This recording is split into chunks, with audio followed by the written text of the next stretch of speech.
Class में math second में हम सदिश बीजगणित पढ़ रहे थे, जिसमें कि हम प्रश्नावली 10.2 बता रहे थे। प्रश्न नंबर 14 तक हल हो गए थे। आज की क्लास में 15वां प्रश्न देखते हैं। कहता है बिंदुओं P जिसका स्थिर सदिश दिया है i cap plus 2j cap minus k cap और Q जिसका स्थिर सदिश दिया है minus i cap plus j cap plus k cap को मिलाने वाली रेखा को 2:1 के अनुपात में फर्स्ट नंबर में कहा है अंता, सेकंड नंबर में कहा है y विभाजित करने वाले बिंदु r का स्थिर सदिश ज्ञात कीजिए। देखिए इस 15वें प्रश्न को देखते हैं हम। चाहे तो ऐसे स्थिर सदिश लिखा रहने दें या फिर हम मूल बिंदुओं के सापेक्ष लिख लें। माना मूल बिंदु O के सापेक्ष बिंदु P का स्थिर सदिश मूल बिंदुओं के सापेक्ष लिखेंगे तो ओपी वेक्टर हो जाएगा। सदिश ये वेक्टर जो है वो सदिश बताता है। ओपी वेक्टर बराबर क्या दिया है i cap plus 2j cap और माइनस k कैप।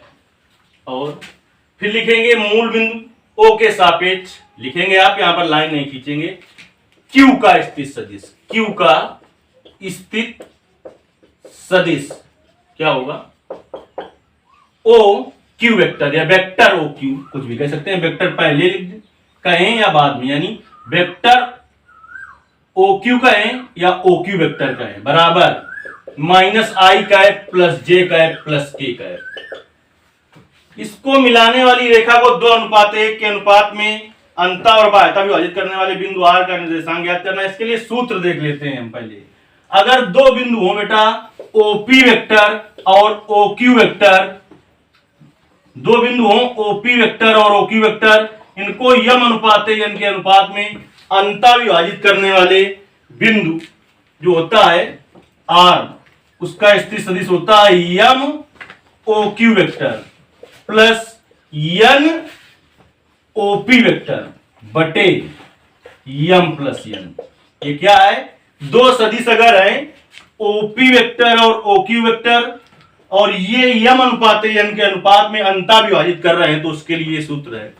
अगर दो सदिश हो OP वेक्टर और OQ वेक्टर और यम अनुपात n के अनुपात में वाह्यता विभाजित कर रहे हो, ये था अंता विभाजित कर रहा था जब, और जब वाह्यता विभाजित कर रहे हो वाह्यता विभाजित, तब सूत्र होता है यम OQ vector minus n OP vector बटे यम माइनस n। दो सदिश हो यदि OP और OQ वेक्टर यम अनुपात n के अनुपात में अंता विभाजित कर रहे हो तो ये सूत्र होता है यम OQ vector plus n OP vector बटे यम प्लस n। अगर वाह्यता विभाजित कर रहे हो यही दोनों सदिश यम अनुपात n के अनुपात में तो होगा यम OQ vector minus n OP vector बटे यम माइनस n। देखिए ये सूत्र लगने वाला है इसमें। OP और OQ वेक्टर पता चल गया। मिलाने वाली रेखा को ये लिखेंगे, को मिलाने वाली रेखा को 2:1 के अनुपात में, यानी ये यम है ये है यन है, यम अनुपात n के अनुपात में अंता, फर्स्ट नंबर हल करते हैं। फर्स्ट नंबर इसका अंता विभाजित करने वाले, अभी भाषा हम इसी सवाल से लिख रहे हैं, अंता विभाजित करने वाले बिंदु R का स्थिर सदिश, करने वाले बिंदु R का स्थिर सदिश क्या हो जाएगा, देखिए हो जाएगा जब कैसा विभाजन कर रहा है, अंता विभाजन कर रहा है तो अंता विभाजन के लिए सूत्र बताया यम OQ vector plus n OP vector बटे यम प्लस n। यम का मान देखिए यहां से कितना है 2, OQ वेक्टर का मान वो लिखा है माइनस का i कैप और प्लस का j कैप प्लस का k कैप प्लस n का मान 1 और OP वेक्टर का मान i cap plus 2j cap और माइनस k कैप बटे यम प्लस n। यम का मान 2 और n का मान 1।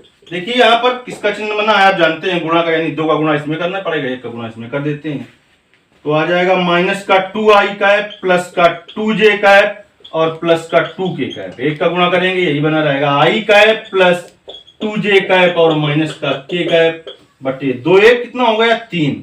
अब i वाले एक साथ में ले लेंगे आप, माइनस का 2i कैप है और प्लस का i कैप है तो बचेगा माइनस का i कैप, प्लस का 2j कैप है और फिर प्लस का 2j कैप है, प्लस का 4j कैप हो जाएगा, प्लस का 2k कैप है और माइनस का k कैप है, प्लस का k कैप बचेगा बटे हो गया 3। अलग अलग कर लिया जाता है इसको, हो जाएगा माइनस का 1/3 i कैप प्लस का 4/3 j कैप और प्लस का 1/3 k कैप। देखेंगे आप तो वही लिखा है, 3 एलसीएम ले लीजिए, जो था वही लिखा है। ये तो हो गया आपका अंतःविभाजन। अब देखते हैं सेकंड नंबर हल करते हैं। फिर से लिखेंगे भाषा कि बिंदु P और Q को 2:1 के अनुपात में वाह्यता विभाजित करने वाले, बिंदु P और Q को 2:1 के अनुपात में वाह्यता विभाजित करने वाले बिंदु R का निर्देशांक। अब यहां पर हो जाएगा वाह्यता विभाजित करने वाले बिंदु R का निर्देशांक हो जाएगा यम OQ वेक्टर माइनस यन OP वेक्टर बटे यम माइनस यम। चलिए यम का मान बेटा 2 है, OQ वेक्टर का मान ये लिखा है माइनस आई कैप प्लस जे कैप प्लस के कैप और माइनस यन का मान कितना है, यन का मान 1 है और OP वेक्टर का मान कितना है I cap plus 2j cap minus K cap बटे यम का मान 2 माइनस यन का मान 1। देखिए गुणा कर लेते हैं इसका, क्या होगा माइनस का 2i कैप प्लस का 2j कैप प्लस का 2k कैप, माइनस 1 का इसमें गुणा करेंगे तो हो जाएगा minus i cap minus 2j cap और माइनस माइनस हो जाएगा प्लस k कैप बटे 2 माइनस 1 हो जाएगा। 1 का भाग जिस संख्या में देते हैं वही संख्या आती है, तो 1 का भाग दें या न दें हम देखते हैं।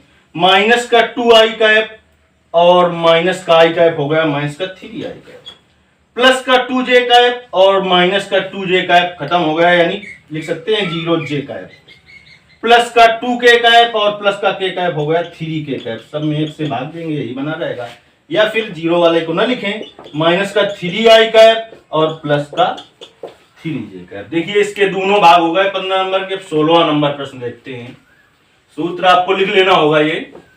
अब इसके बाद 16वां नंबर देखते हैं प्रश्न। हम कहता है दो बिंदु P जिसका निर्देशांक P है, एक बिंदु उसका निर्देशांक दिया है 2 3 4। इसको आप ऐसे भी कर सकते हैं कि 234, अपना ध्यान रखिए बार बार से 234 और उसमें i j k कर देंगे। Q वाले का है 412 और लास्ट वाले में है माइनस का 2, लेकिन चलिए ऐसे हल करते हैं हम। बिंदु P और Q इसका निर्देशांक दिया है तो मूल बिंदुओं के सापेक्ष लिखते हैं। माना मूल बिंदु O के सापेक्ष P का स्थित सदिश। देखिए क्या हो जाएगा, मूल बिंदुओं के सापेक्ष P का स्थित सदिश OP वेक्टर हो जाएगा। बस इसमें i j k कैप जोड़ देंगे, मतलब गुणा कर देंगे तो हो जाएगा 2i कैप और प्लस 3j कैप और प्लस का 4k कैप। अब यहां पर लिखेंगे आप फिर से मूल बिंदु O के सापेक्ष Q का स्थित सदिश, Q का स्थित सदिश। अब क्या हो जाएगा, O Q वेक्टर बराबर कितना हो जाएगा 4i cap plus j cap minus 2k cap. कह रहा है को मिलाने वाले सदिश का मध्य बिंदु। देखिए अगर दो सदिश हैं, सूत्र देख लीजिए आप, दो सदिश हैं, दो सदिश A वेक्टर और B वेक्टर को मिलाने वाले, या दो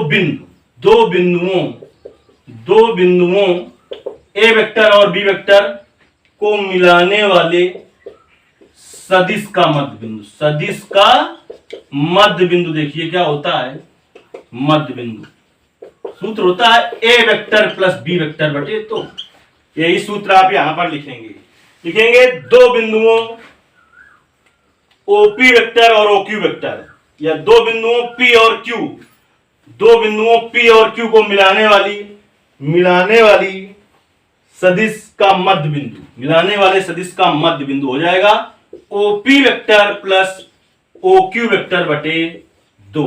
ओपी वेक्टर का मान 2i cap plus 3j cap plus 4k cap, OQ vector का मान 4i cap plus j cap minus 2k cap बटे 2। आई वाले एक साथ में ले लेंगे, 2i कैप है और प्लस का 4i, 6i कैप हो जाएगा, 3i कैप प्लस का है और प्लस का 3j कैप है प्लस का और प्लस का j कैप है, तो हो जाएगा 4j cap, 4k cap plus का और माइनस का 2k कैप है, तो बचेगा प्लस का 2k कैप बटे 2। अलग अलग कर लें, अगर इसको अलग अलग अगर कर लें तो 6 बटे 2 i कैप प्लस 4 बटे 2 j कैप और प्लस 2 बटे 2 k कैप, या फिर 2 हम ऊपर से कॉमन ले देते, तुरंत 2 से 2 कट जाता, तो 3i cap plus 2j cap और प्लस k कैप। ये आ गए इनके मध्य बिंदु का निर्देशांक। इसके आगे के सवाल अगली क्लास में बताए जाएंगे।